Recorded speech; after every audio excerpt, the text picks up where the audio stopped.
How's it going, everybody? And welcome back to another edition of the Stupid Questions podcast. Today on the pod, we're going to be talking with Josh Amberger. He is a professional triathlete who needs no introduction. Very eclectic, awesome guy. Can't fit him into a box. Very unique, and I really appreciated this conversation. We talk about many things from nature to metal music to literature to obviously triathlon. So I really appreciate him for taking the time to make it happen. And without further ado, I want to introduce you to Mr. Josh Amberger. I mean, your Yeah, hair looks pretty sweet. I just got out of the shower. Oh, all good. Yeah, no, for sure. Oh, well, sorry to put you on the spot. But Josh, thank you so much for taking the time. I know you're a busy guy. Obviously, early morning, you've already got your bike ride in and had breakfast, got to scarf it down. So thanks for making the time for me. No problem, Seth. How you doing? I'm pretty good, mate. It's early morning over here in Australia. Just kind of getting ready for the first race of the season this weekend. So Yeah, it's all happening this week. Trying to remember um everything I need to do to get ready for a race, like all the little bits of gear yeah. and all that. But yeah, getting through that, and we'll travel to the race tomorrow. But yeah, excited to sort of kick off the season this weekend. Yeah, for sure. How far away is the venue from your house? So I'm traveling out to Goondiwindi, which is 4 hours drive from Brisbane. Okay, Um, nice. Not much between Brisbane and Goondiwindi. It's pretty far out there. It's like cotton country. A Mm, lot of yeah, a lot of sort of big agribusiness out there, but yeah, classic old um, race in Australia. I think been going 30 something years, and yeah, it's just like a really nice community focused event, and they've always supported the event with a pro race. So yeah, yeah. um, decided to go there instead of Geelong Pro Series race this weekend. I didn't really feel like I was going to be at the level to be competitive in Geelong this time of year. Mm. So yeah, we'll keep it local. Yeah, for sure. Well, that sounds like fun. Good way to kick off the season. I'm curious before I kind of dive into some of the background questions about your life and whatnot, but for you specifically, what needs to happen for you to feel like, okay, I'm where I need to feel competitive? Is it like hitting certain numbers, or is it more of just like a gut feeling? Probably more of a gut feeling, but yeah, you can't avoid looking at your numbers and your fitness and your volume of training heading into a race, particularly in 2025. I think 10 or more years ago, I could kind of go into some races a little bit underprepared. Hmm. The sport has evolved so much to the point where every field is stacked and insanely competitive.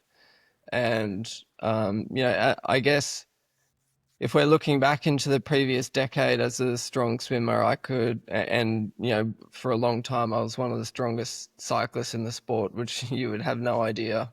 That's the case now because I'm sort of middle of the pack.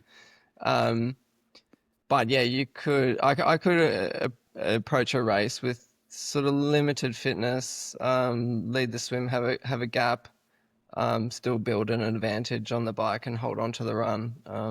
But yeah, those those days are long gone. Hmm. So yeah, definitely a lot more conscious now of um, pr my preparedness for events. Obviously, for the key events of the year, you're never going into them underprepared. Hmm. But yeah, just the little races that sort of pop up in the calendar throughout the year. Yeah, you can't even really go into them with a weakness. So um, yeah. So you say the sport has evolved a ton, and I mean I can see that even from outside of it in terms of racing at the professional level. But how has Josh evolved over the years? Um, I've tried my best, but maybe like there's a limit to that evolution, I guess you would say. Hmm. I was, I've still missing world championship podiums and so forth in like Ironman 70.3 and Ironman world champs. Obviously those that they're probably very unlikely to come at this point. So um, I would have liked to answer this question saying, outlining a quite a detailed evolution in my career, but I guess throughout the years, I've always tried to obviously maximize my performance on the course, but maintain sort of enjoyment Mm, um, in what I'm doing. To that point, I have sort of said no to certain things. I've also got Ash has always been the other part of the equation for hmm me, and we work very much as a team. And for a long time, we've sort of established our home in Australia and decided that this is where we're going to sort of live permanently, and then travel to races throughout the year. We could have probably definitely do a better job if we decided to move overseas, particularly given so much of the racing now is centered in Europe.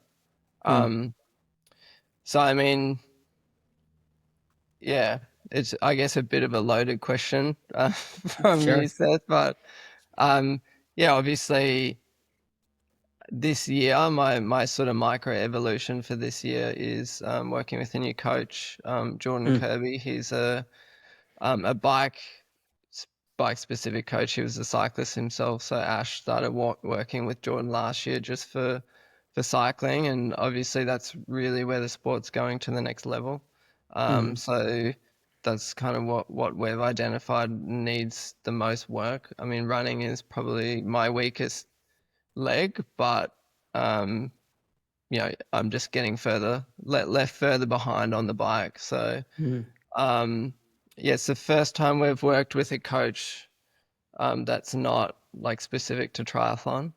mm. So it's a bit unique, and we're sort of I'm Ash has already got the hang of it, but yeah, I'm in the first couple of months I still sort of getting the feel of how that's working and how we sort of fit the rest of the training around the bike program. Yeah, for sure. Well, thanks for unpacking that very small but loaded question. I appreciate you diving into it. There's a lot of stuff that I want to ask more questions about. But first, before we get into that, kind of more modern day, I'd want to go back a little bit. And my first real opener question for you is a third person one, and that is, who is Josh? All right. Okay. I don't know. Josh likes a lot of different things. Josh likes extreme heavy metal music. I listened to your Josh, playlist. yeah, Josh likes triathlon.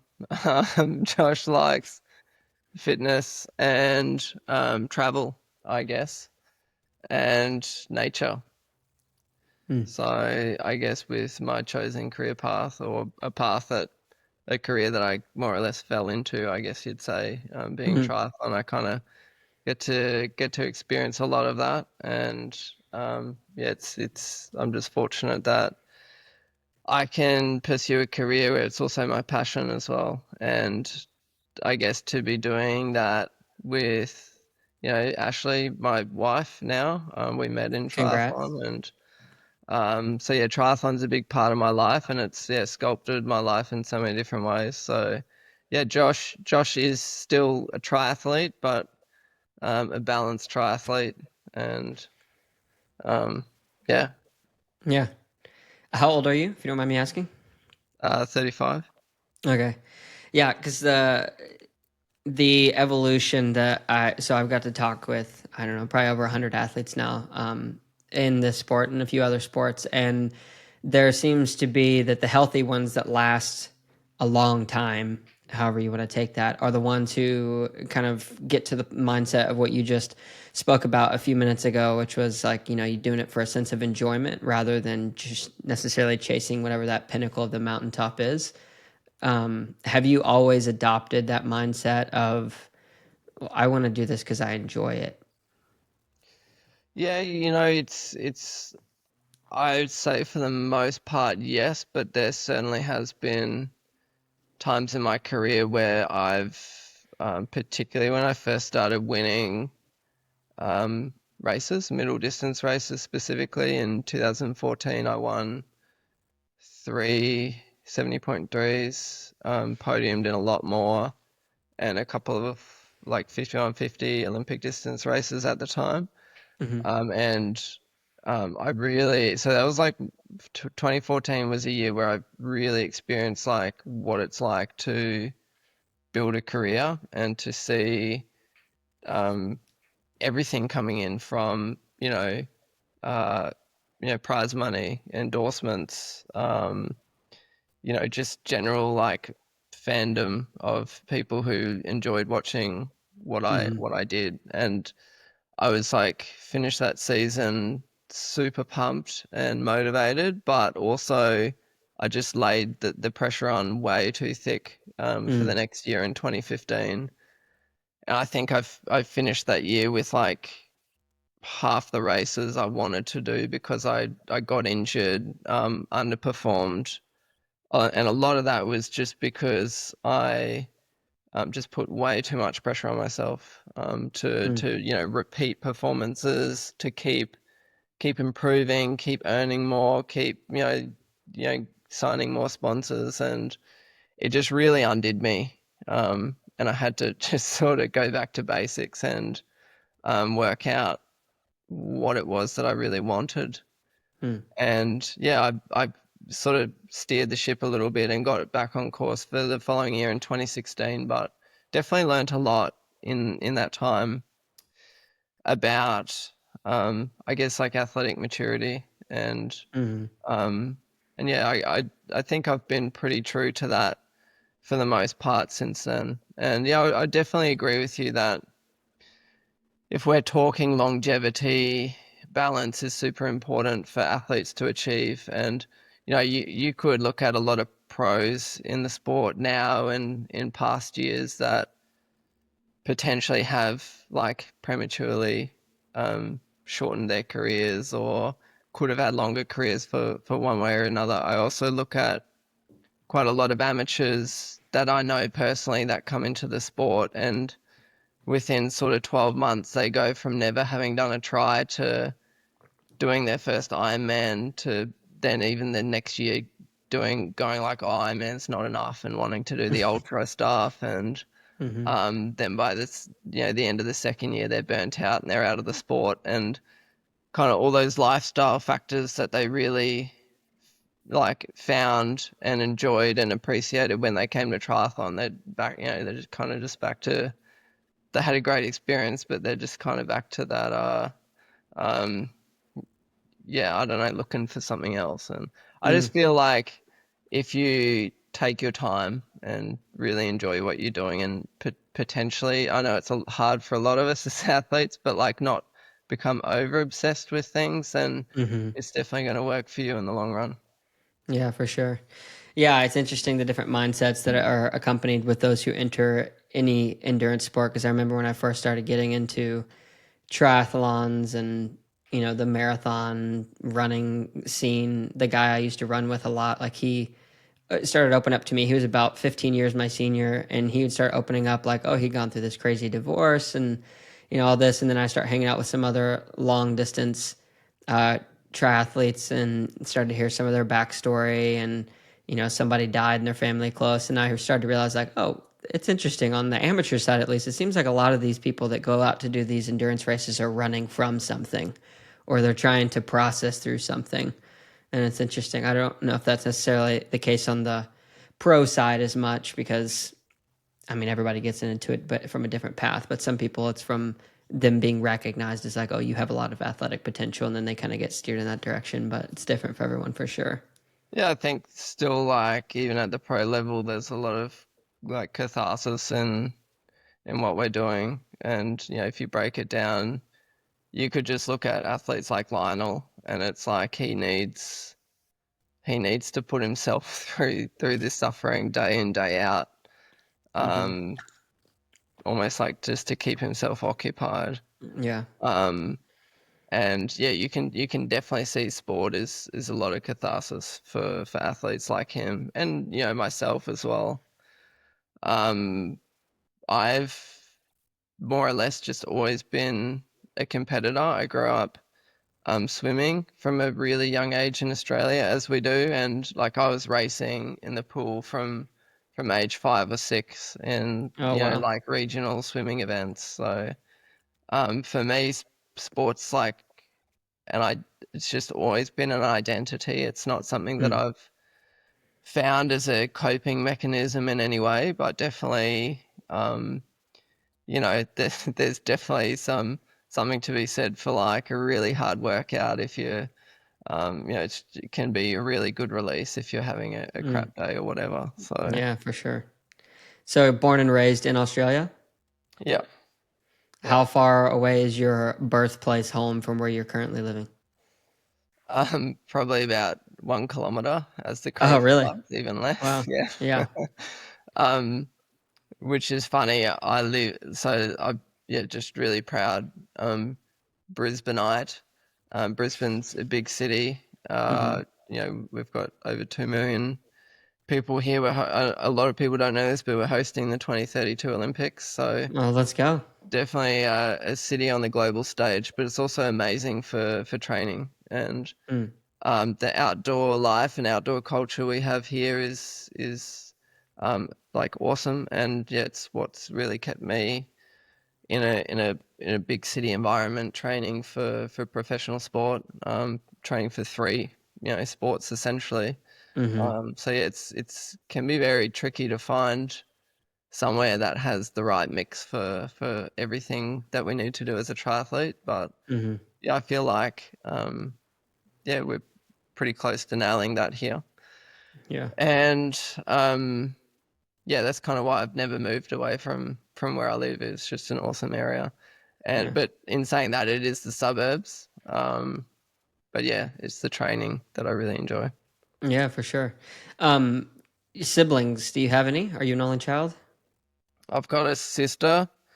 She's a couple of years older than me. She actually got married. We were celebrating her wedding a few weeks ago, so it was exciting for Okay. her. She's actually a dual Olympian. A lot of Oh, people well. wouldn't know this, but she's a dual Olympian in synchronized swimming, Oh, um, that's cool. which is, yeah, it's like insane. Beijing and London Olympics she went to.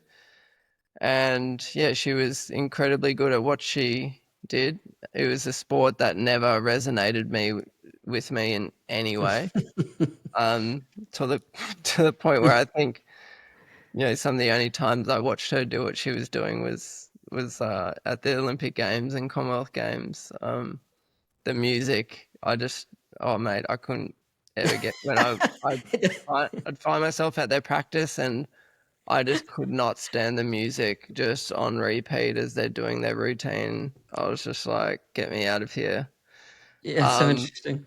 but yeah, like incredible like athleticism from like the synchronized swimmers, like just what they're able to do is ridiculous. And it's quite funny because she went to two Olympic Games and retired from the sport. She must have been about 25 or 26 with like absolutely nothing to her name. It's a sport, and there's many other sports in this category. Obviously, even if you're reaching like Olympic level success, that you don't have an opportunity to earn or to build a career or to most of the time even be recognized.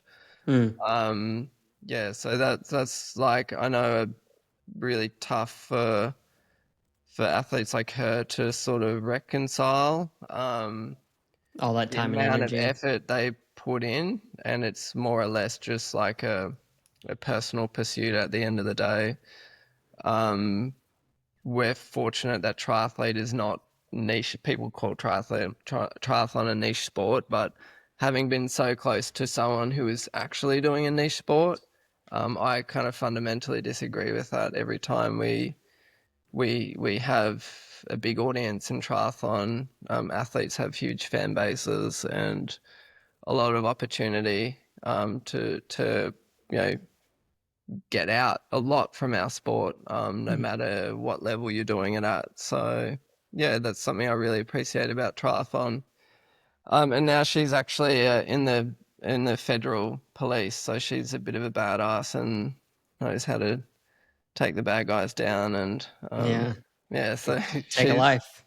yeah she's a bit of a weapon. So Yeah. You guys pretty close then, I would imagine. yeah, she lives down in Canberra, which is a couple hours flight from here. So it's the capital of Australia. Okay. So yeah, I don't actually see her that often, but yeah. Um, Nice. Well, tell me a little bit about your mom and dad. Were they also in the athletic realm of ability, and did they have pursuits in that field?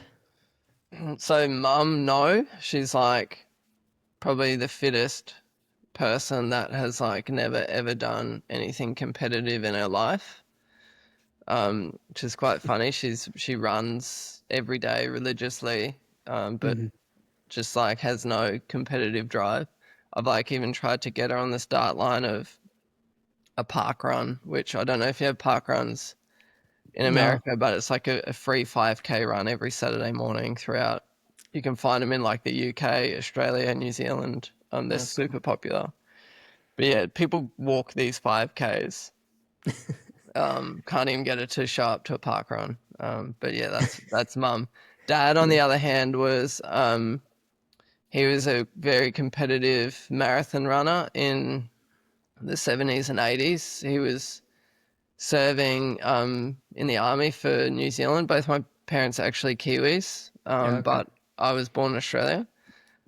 So dad was in the New Zealand army based in a lot of the times between Singapore and Malaysia, who Hmm. did a tour in the Vietnam War, so he's a veteran.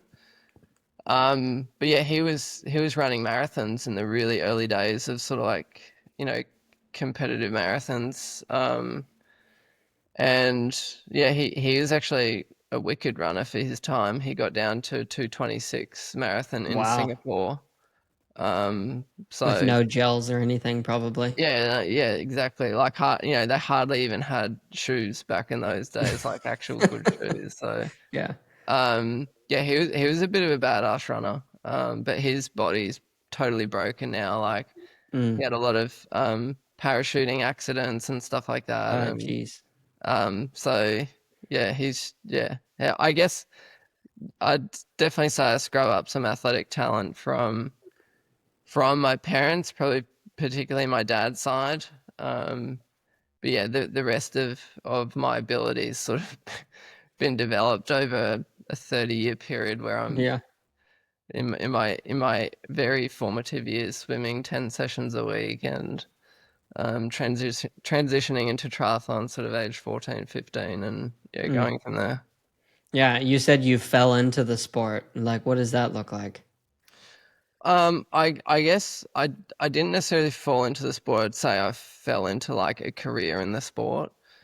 Um, so as a swimmer, I was a pretty competitive junior, like in the age categories through till I was about 13 or 14, and then just sort of didn't hit the growth spurt that everyone else was hitting around me, and Hmm.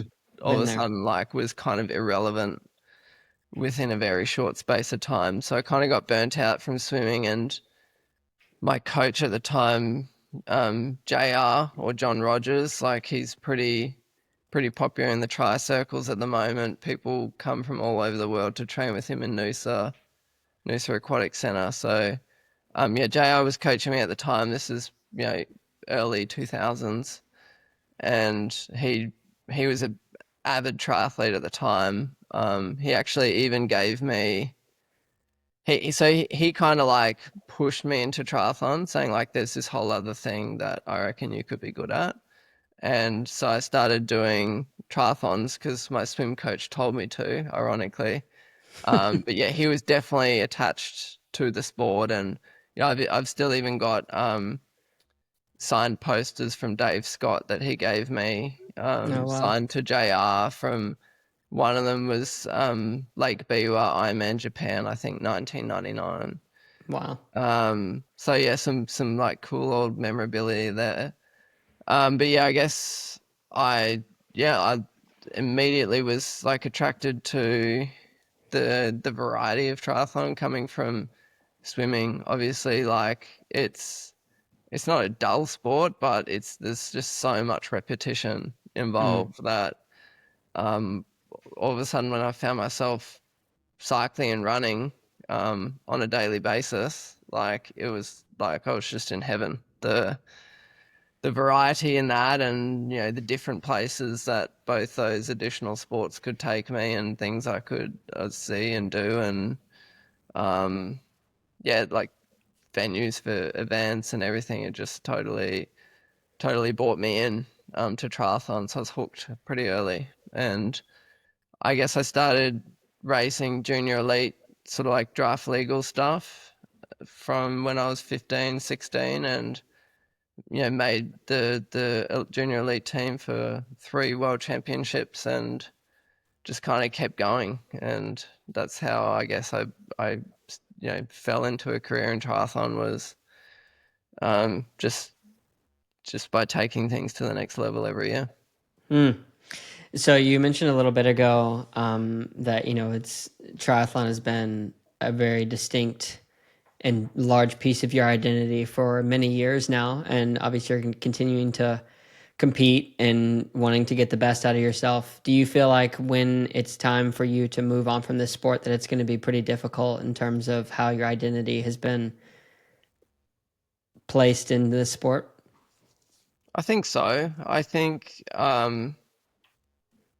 yeah, finding that identity after professional sports is something that's never easy. It's not a simple thing by any means. And right now I'm sort of just listening to some like news podcasts at home. They've had some Olympic athletes from Paris on programs lately, just sort of talking about like what they're doing post Paris, and a lot of these were in niche sports like field hockey and Hmm. water polo and stuff. And it's always interesting listening to the tales of these athletes, and obviously having first-hand knowledge of my sister going through Hmm. sort of the highs and lows of Olympic level sport and life after that. Like I know there is generally like it is quite a tumultuous period to try and reconcile like what you do now,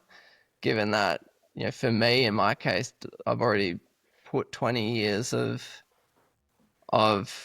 like elite level, like I've been a pro for almost 20 years. Hmm.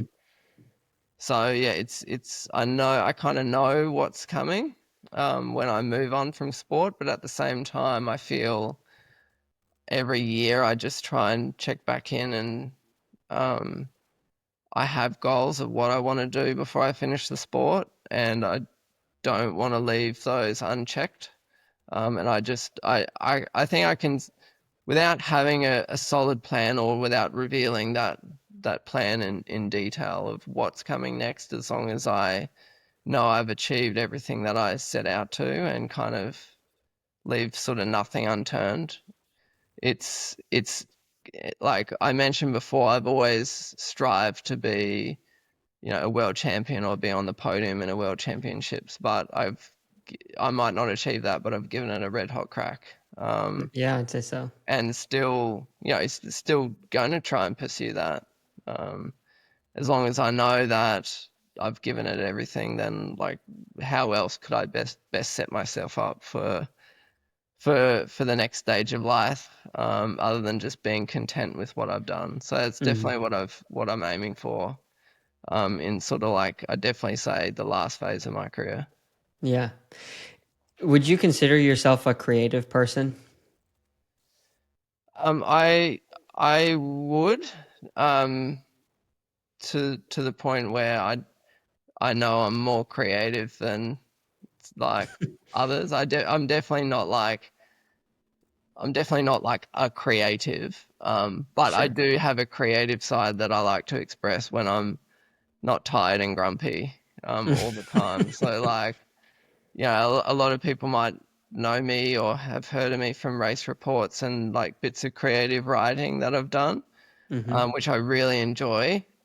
And there's like some sort of physical art and stuff that I would like to do more and sort of express more, but the reality is like training for professional triathlon is so like time consuming and energy sapping that a lot of my creative side doesn't often get a chance to get expressed. So Yeah. um, yeah, I would love to show that creativity a lot more, but yeah, what you see is what you get at the moment. Yeah. Well, so the race reports is a little bit of what I was thinking about, but just in general, I think the way that you communicate almost has like this poetic fashion about it. Are you a fan of poetry? Would you consider what you write to be poetic? Um, I'm not really into to poetry per se. Doesn't mean I wouldn't read it.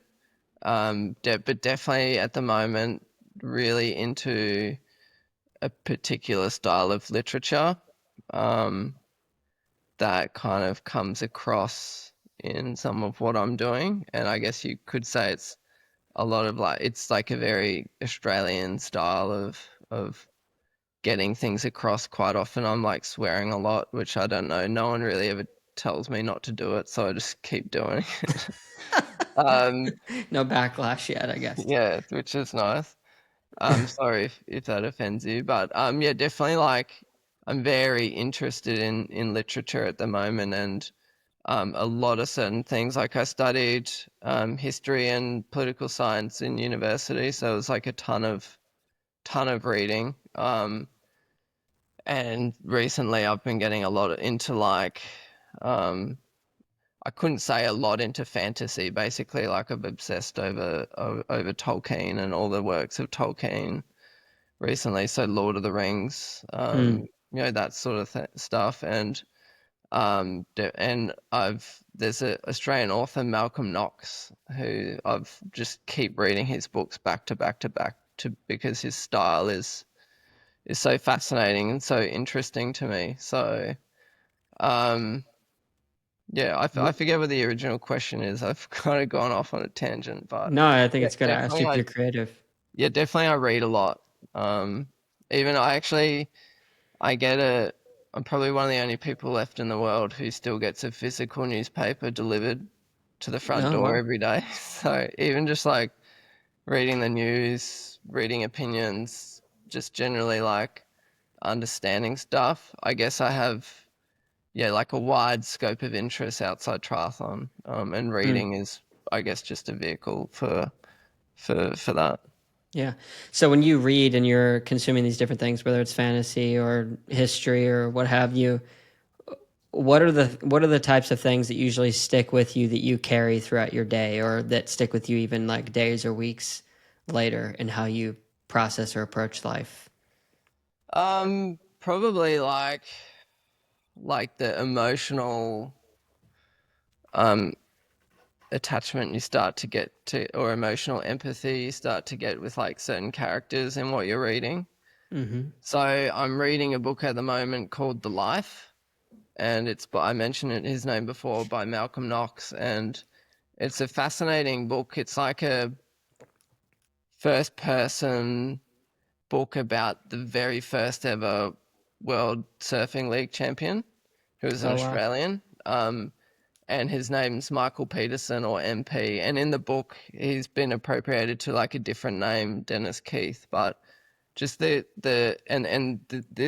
guy was at the top of his level in the early 70s. Like he took surfing to another level, but had an insane amount of like personal demons and Mm. like struggles with addiction and everything. And just this book, it's like it's hard to put down, but the I don't know, I guess like it's stuff I can't relate to in a lot of ways.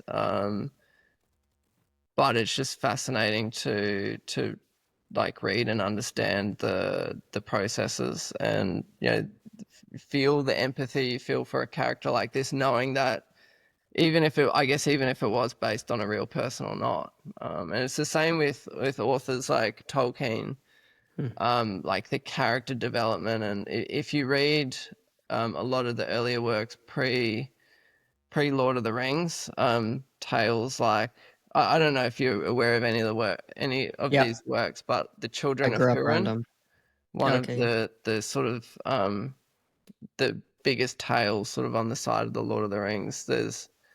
yeah, just an insane amount of like character development and I don't like sadness and Mm, like tragedy. I don't know. I That's the stuff that sticks with you because like it affects you emotionally. mm, Um, and I guess that's what makes things so memorable at the end of the day. If um, yeah, like you can be emotionally invested in what's happening and what you're reading, and mm, definitely I like you said, you think about it for weeks and sometimes months, and um, yeah, it's kind of like a bit chilling how that can sort of happen to you. mm.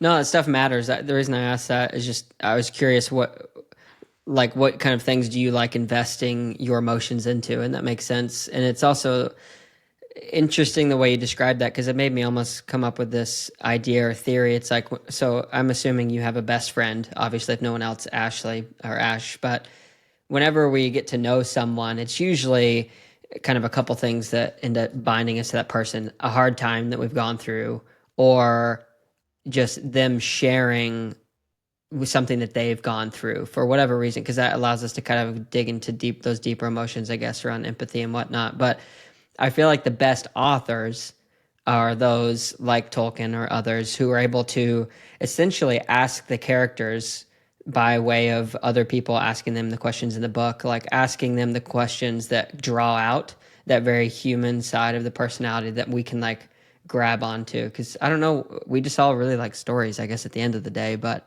yeah, it's fascinating how you laid that out because it made me think like, oh well, that's how you become a good writer. You make it to where it's like you're building real friendships in the book, and like the reader gets to kind of be a part of that. Yeah, definitely, I'd like 100% agree with that.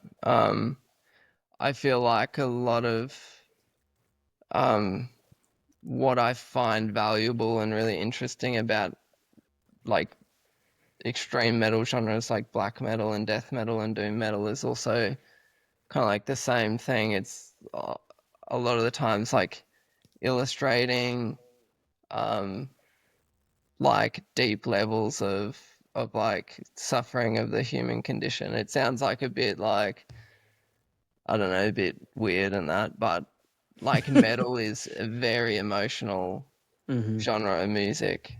Um, to a lot of people, it might sound like noise and screaming and stuff, but it's like screaming is the most like raw, like human emotion. Like if you're in pain or like, what are you Hmm. doing? You're generally often like probably screaming. Hmm. It's like maybe difficult for some people to reconcile that as an art form.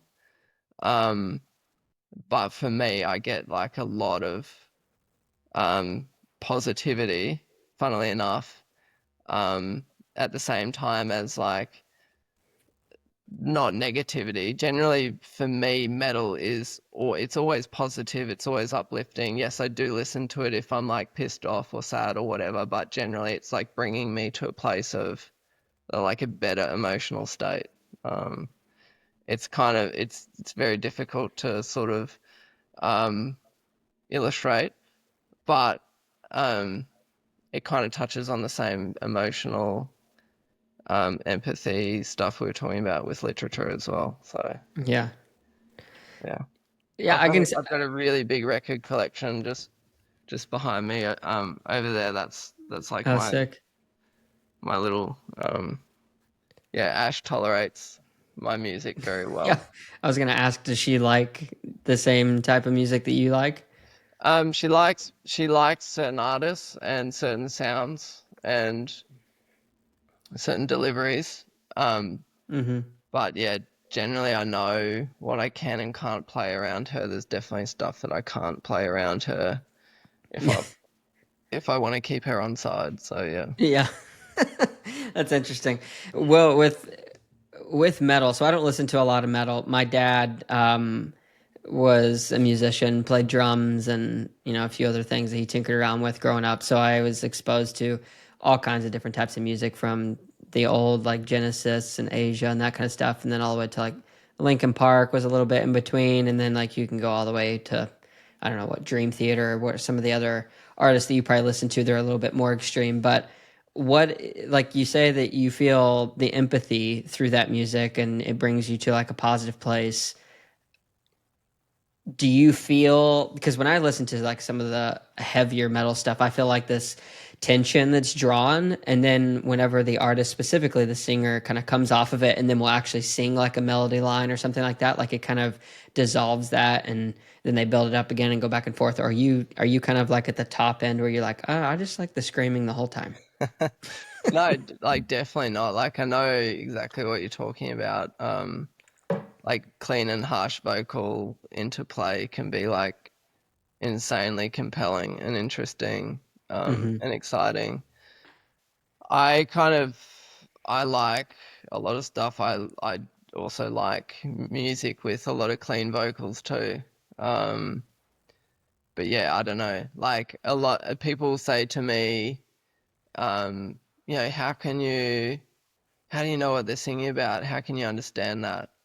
I've never found like lyrical content very interesting, or like I've never really sought much out, um, with lyrics. I mean, I guess for me, the vocals is just always another instrument, and I don't necessarily need to know what they're saying to like appreciate the delivery, Mm, and impact of that. Um, yeah, so I don't know. Some people like lyrics as like super meaningful. To me, it's just part of the music. yeah. Yeah, and there's definitely like different like huge variety in like screaming and harsh vocals, I guess you'd say. Mm-hmm. I can listen to a band and I hate like I'll just turn it off like if I hate the vocals. Like really, I'm really particular about the vocal sound that I do enjoy in extreme metal. So it's not like, and there's a lot of shit bands out there as well. I'm Mm-hmm. like I'm super particular about what I'm listening to, and about what I hear. Mm, And yeah, definitely like vocal delivery is something that I'll just turn something off straight away if it sucks and I hate it. So yeah. Are you a musician on any level? no, I used to be. I mean, like I was raised playing piano, and then when that wasn't cool enough for me, I pivoted to bass guitar. I kept that up. I played in a couple bands in high school, but um, and like that I definitely would say if um triathlon and sport in general didn't take over and didn't like dissolve all my time, it would have been something I would have pursued further. Um, but yeah, it's to the point where now like I can't play an instrument because it's just all lost on me. I've like um yeah, triathlon really just took over everything, and Yeah. you kind of almost have to let it. And this is where it becomes really tricky with the balance that we've talked about, because things like playing an instrument and the time and investment needed to like keep perfecting that was just totally at odds with training and Mm, improving performance and everything. So um, to achieve that balance can be really difficult because you have to almost say goodbye to some of the things that you're most passionate about, if you want to get good at something. mm, And there's a lot of collateral, um, that goes beyond that. Like relationships is also another thing that becomes very tricky to maintain friendships and connections with family and stuff becomes really hard if you're always traveling, if you're mm, like absolutely buggered for most hours of the week when you're not training. And yeah, it just becomes really hard to like keep investing in certain friendships and relationships when you just really don't have the time. Um, so yeah, it's like a real sort of always give and take scenario, um, with what we're doing in professional sport. yeah. It reminds me a little bit of I don't know if you watched the documentary The Last Dance, I think it was called, about Michael Yeah, Jordan. 100%. Yeah. Yeah. Oh, I Yeah. watched it twice. That was so good. Yeah, it was so good. But yeah, like there's a level of sacrifice that is required if you do want to be quote unquote the best. But that leads me to the next question, just because I hear in your voice and in the story that you've been laying out, there's still a little bit of internal turmoil. It sounds like on was it worth it? Is it worth it? And maybe that's just my own how I'm taking it in. But my question is like, do you feel like regardless if you get to where you want to be professionally and performance wise when it all comes to an end, do you feel like it will have been worth it? Yeah, I could answer that now, definitely for sure. Yeah. I think because like I don't know, at the end of the day, like what an experience. Yeah, just been like um to even like I'm obviously not retired. I'm still got Yeah. about to embark on another season of professional triathlon, but um yeah, like I look back and I reflect on like the yes, the results I've had. I've won 12 70-point professional 70.3 races. Officially won one Ironman, unofficially won two Ironmans. If you know you take Colin Chartier out of one of them, been on the podium for Yeah. 10 more Ironmans. Been on the podium for 30 something more 70.3s. Like the results are great, but um, that like the people that I met and places I've been. Obviously met Ashley through triathlon. Mm. But yeah, just like so many like friendships that I've developed, amazing experiences that I've had through sport is something you can't get living an ordinary life. So, um, yeah, I think that the good 100% would outweigh the bad for sure. Any day of the week, no matter how I look at it. So, um, I guess that's where talking about like my sister before, I'm not sure that she could really Say the say the same. same about her career. She was like tormented, like abused by coaches. Mm. Like it's just a really rough sport for her, and she can say she's an Olympian, but I'm not sure she has. And she actually has very good enduring friendships from the athletes she did the sport with, but I'm not sure she has many like amazing memories from it. Mm. So yeah, I definitely say I'm fortunate that like for me the outlook is like really positive. Um, Yeah. yeah. Mm. So you strike me, especially when I first started observing you, I guess when I first became more or less a part of the sport several years ago, you come across me as like a guy who, I don't know, most people, it's relatively easy for me to, whether right or wrong in my mind, kind of profile them and place them in kind of like, oh, they're this type of person, this type of person. You do not fit like any of those boxes for me. I think you're just like a super unique guy, the way that you approach life. And again, I don't know you other than this 48-minute conversation. Don't really know you on a personal level. So all of this could be completely wrong. But based on what I've observed, like you seem to be very unique in those aspects. And you come across me as like a guy who prides himself in being like tough or and having grit. Is that true? Um, I would say to the first part of that, like thank you. That's quite a nice compliment, even if it wasn't designed to be one. Like job done for me. Yeah. You can retire now. It's all good. But no, definitely like to having grit, yeah, for sure. I mean, there's really not much in life that could honestly say I've given up on yet. Um, I don't give up easily. I wouldn't say that there's not times where like I'm backed into a corner and I've capitulated. There's definitely been a couple of them, but on the whole, I think you don't get to mid 30s and still racing still competing in a professional sport, you know, trying to find a new level every year, trying to compete with these young guns that are just really pushing the sport to another level without having a degree of grit. And you have to have that to stay competitive. I think there was possibly a time in triathlon, even when I was younger, where you could sort of go through the motions and still make a living and have a career, but you just really can't do that now. Like, you need to Mm. fight for everything. Um, and yeah, I guess growing up as a swimmer, um, doing like insane volume in the pool, um, every morning, every night. It's like there's an old adage like that, you can't see your tears in the water.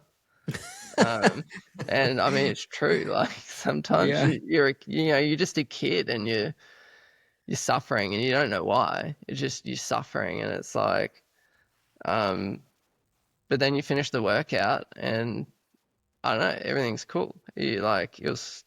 You You're look still back in a alive. sick way and you're like, oh, that was fun. Um, Mm.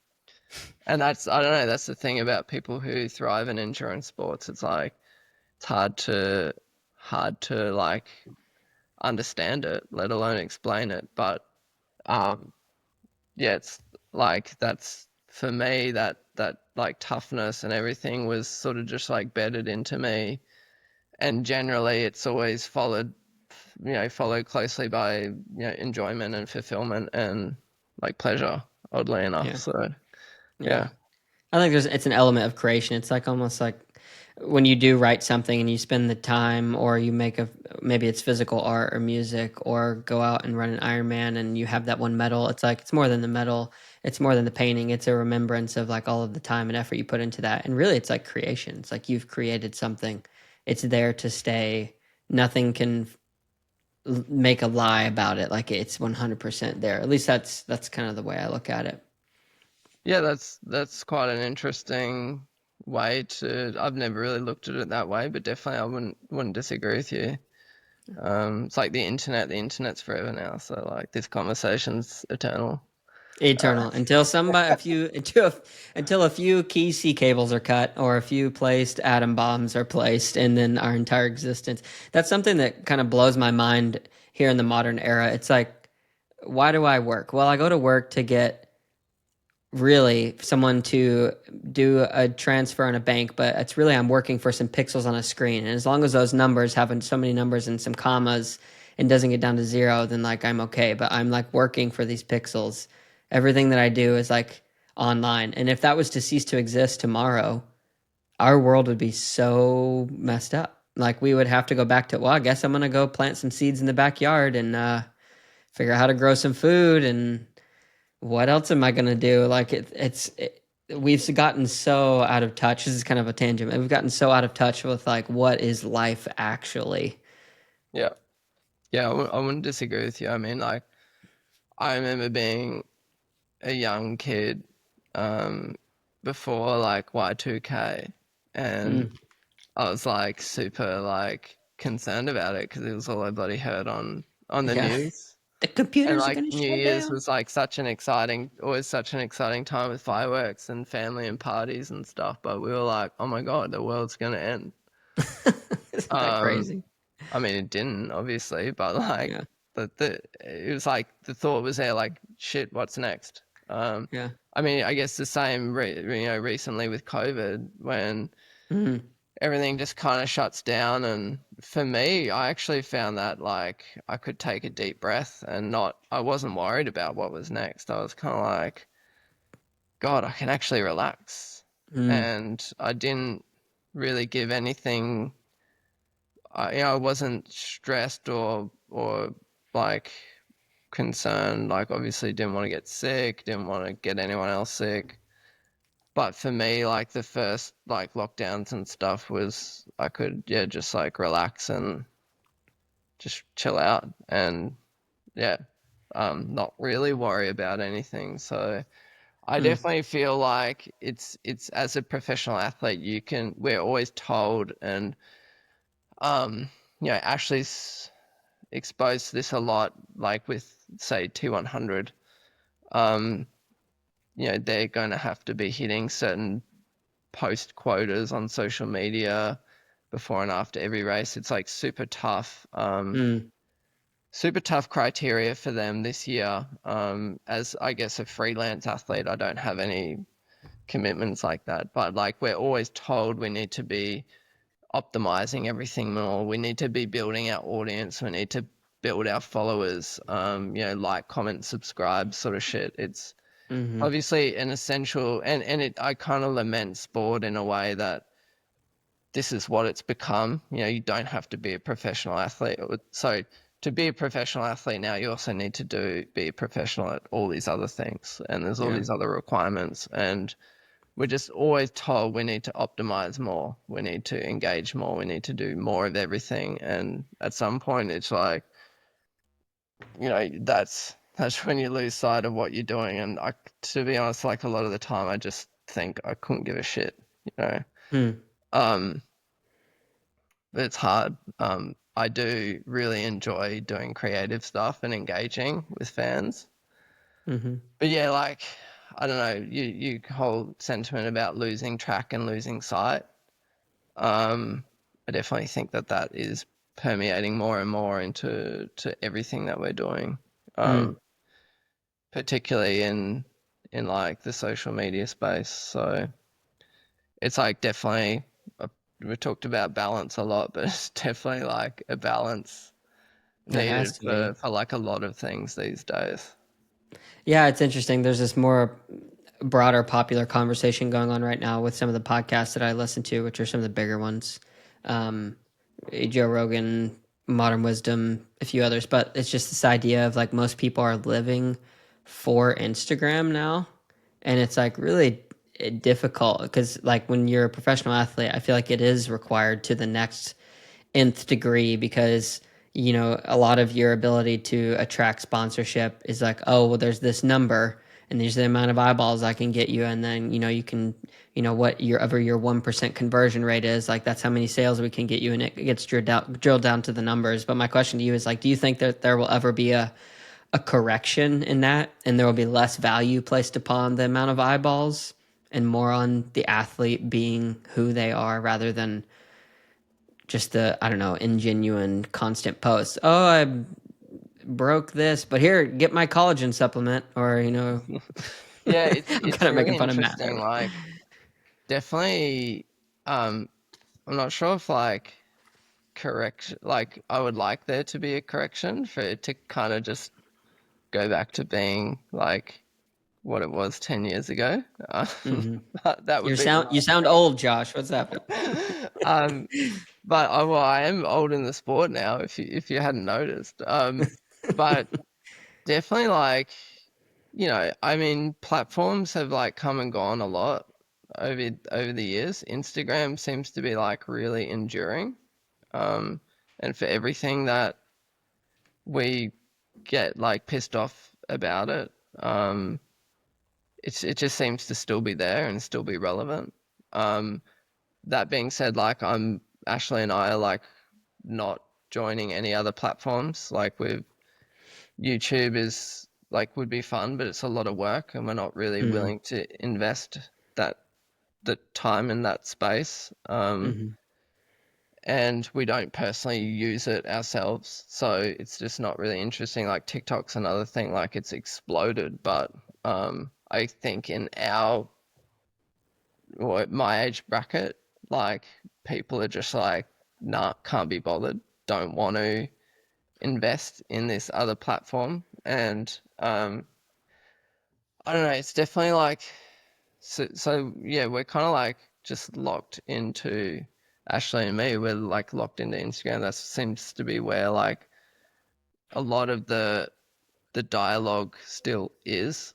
And you can do it, and like a lot of people are doing it to hit algorithms, I think. So like this morning, the PTO, no, it wasn't so PTO, it was Pro Tri News released a data set with like the top, I think, 10 men and women in their rankings and their engagement on their post. Firstly, like the amount they were posting and then the engagement. And it was like super obvious that a lot of the athletes are like just training and not posting.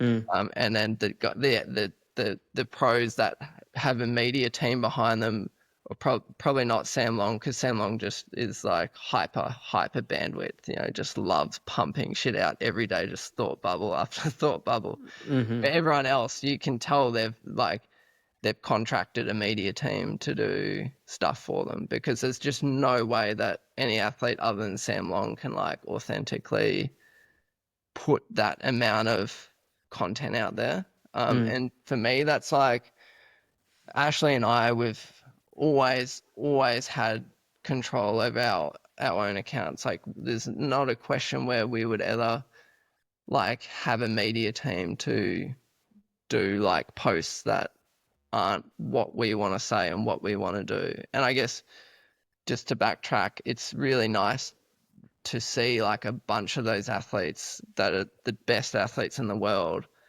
are not really like caring about hitting the algorithm. Mm-hmm. Um, and that there's just like so much emphasis now. Like T100 is really trying to hit the algorithm. Like Ironman's really trying to hit the algorithm. Like the amount of volume that they're putting out. Um, but like it's nice for me to see that a lot of pros still really don't give a shit about that. They just want to be pros. Yeah. They just want to. They want to engage, and they want to share like moments with their fans, but it's to be authentic in doing that while you're training to be the best in the world is extremely difficult. Yeah.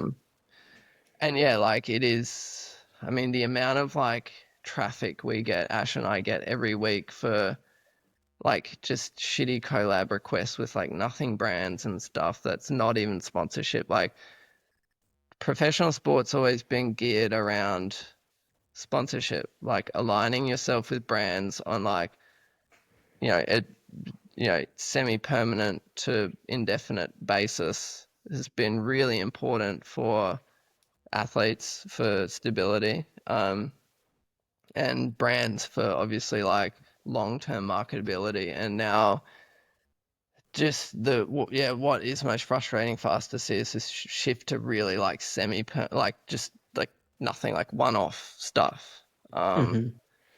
it's kind of it kind of means nothing in a way.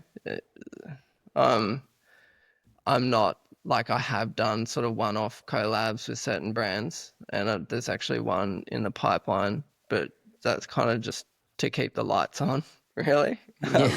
I mean, it's not that grim, but it's more or less just what it is. Yeah. And yeah, I'm like, I don't know, that's just the way the world we live in at the moment. I guess I've gone on a huge rant about this. I think it's good insight. It's not something that gets talked about enough. I think I appreciate you saying what you said, because I would be interested in keeping tabs on how it continues to grow, because it seems to me that there's a level of growth that happens in a sport if you're looking at like the tier one sports that are followed in the US, or I guess even in the world, like Formula One. You have these, pro drivers and whoever else is involved. They post occasionally, like themselves actually on the account, but most of the time it's like you say an entire media team behind them, and that's because they're training 24/7, with some rest, like to get to that point. And I think it's the same with NBA players, or I don't know. I don't follow cricket, but maybe the international teams, like there's probably a similar situation. Like you don't have these guys constantly being like, "Oh yeah, today is this hyper ice thing. It was great. Yeah, buy this, use my code." So as it gets bigger, it'll be interesting to see, as the sport grows, if that will continue to be so much emphasis on the obligations of the actual athlete individual themselves to make those yeah, requirement fulfillments. I definitely can say that like a lot of brands are moving to, it's like a sponsor that we're having negotiations with. It's they're wanting to like mandate a certain amount of like content, for the contract, and that's not negotiable. And at some point, you wonder if they actually do want to sign the number two in the world, because she's like an exceptional, like phenomenal talent that will deliver value on the race course, or if they just want like some disposable content from the number two in the world and not really give a shit about what they're doing on the race course. Yeah. So yeah, sometimes it's just hard to identify the priorities of like who you're working with or like prospective partners. And you just hope that like you're never in a situation where your performance is like undervalued and it's just about a social media account rather than the Hmm. athlete that you are and the athlete that you've worked so hard to be. Um, and that's where I think like there's this, yeah, this great sort of misalignment or like potentially even misunderstanding of like how valuable like social media is. And I'm not a Hmm. marketer. I don't have, you know, sales data. I don't have like all that stuff. But yeah, definitely like some priorities. I think getting confused in the marketplace. Yeah, for sure. Well, it'll be interesting to see what happens. I can't enact any change at this point, but hopefully this conversation carries to some ears, hopefully some movers and shakers who can change it a bit. But I have just kind of one more question in semi-topic, and you can go as deep as you want. But you mentioned it earlier that like nature was a huge part of just what you enjoy and you like, and I'm wondering what is it about nature that you like, and is there a spiritual element to that? Loaded question, Seth. I mean, what do I like about nature? It's like it's it's natural, I guess. Like it's like the way things were. Like right now, I'm like staring out at like into our backyard, and we're quite fortunate. We've got like a nice big block of backyard. We've got trees that Hmm. I'm looking at that are probably like 300 years old or something. You're Wow. looking at like remnant bushland that was here before, you know, white civilization arrived into this continent. And to me, it's just like I really appreciate nature because you get like a snapshot of the way it's supposed to be without sort of Mm, human interference. And that's what we tend to do really well as humans is like interfere with a lot of stuff. Sometimes for the better, a lot of the times for the worse. But I guess in nature, you can look at bird life or animal life and just appreciate it for what it is. It's like something that like is just so, I don't know, like innocent and different to us as humans and what we prioritize as you know as humans. And um specifically like I just the what I'm really attracted to like bushland and you know, coastal environments, you know, even like desert environments and like big trees. I don't know, like just the colors, the shapes, the yeah, it's like stuff that we can't control. That's just fascinating. Like you just wonder how is that the way it is, and you're just like, oh, it's like that's nature. I don't know. mm, Um, I hadn't really like I don't have a really nice package answer to that question, but it's just a bunch of stuff that I've like thought about right now. But yeah, I don't know. It's just like immersing yourself in the outdoors is like, um, it's just like a really good way of like resetting and refreshing. mm, And yeah, that's like as I mentioned with triathlon, we get to sort of be. I mean, some people choose to train indoors, but like I would definitely send myself prefer, yeah. outdoors any day of the week just to be in places that I really like to be because Yeah. it's healthy. It's good for like yeah, my all round health, my mental health. Yeah. Are you a spiritual guy? Not really, no. I'd say I'm just like I wouldn't even say like an atheist. I guess I'd say I'm probably agnostic. Um I don't think too much about spirituality. I feel I have spiritual experiences and like nature is a big vehicle for those experiences, I guess. Hmm. Yeah, yeah. Would you ever share those experiences?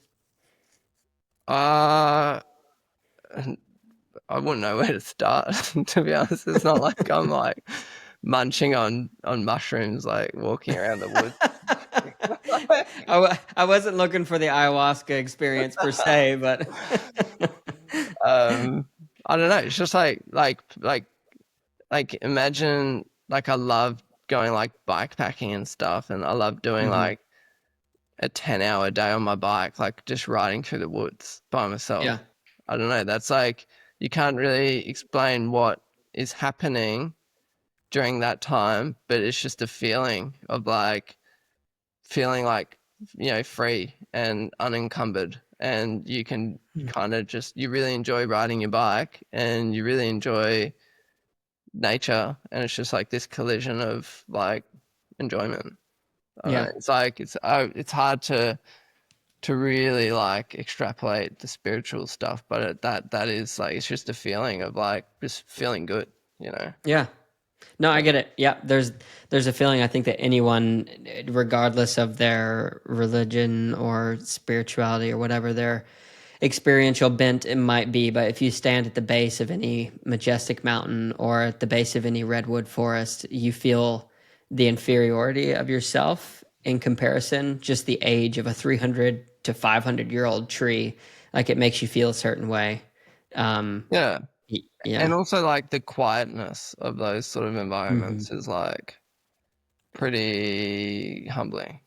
Yeah. Um, yeah, like that feeling of like quietness is definitely like something Yeah. that's to be appreciated and Yeah.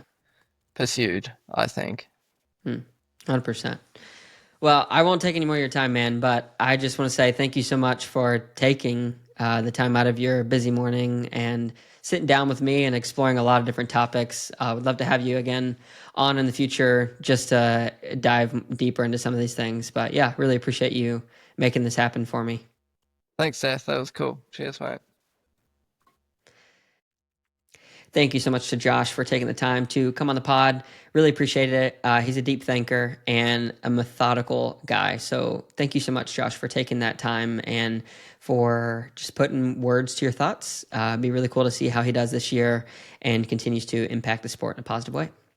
If you made it to this point in the podcast, though, just want to say thank you so much for being here. Really appreciate it. If you're on YouTube, if you could like, comment, subscribe, turn on the notification bell, that helps to continue to grow us. If you want to hop on the newsletter, check out the show notes description. You can sign up there at the stupidquestions.show website. And also, if you are on Spotify, Apple Podcasts, or any of those platforms, if you could also make sure to like, review, comment, subscribe, anything that you can do on those platforms, like follow, really does continue to help grow this podcast. So thank you so much for listening in, and we'll catch you guys in the next one.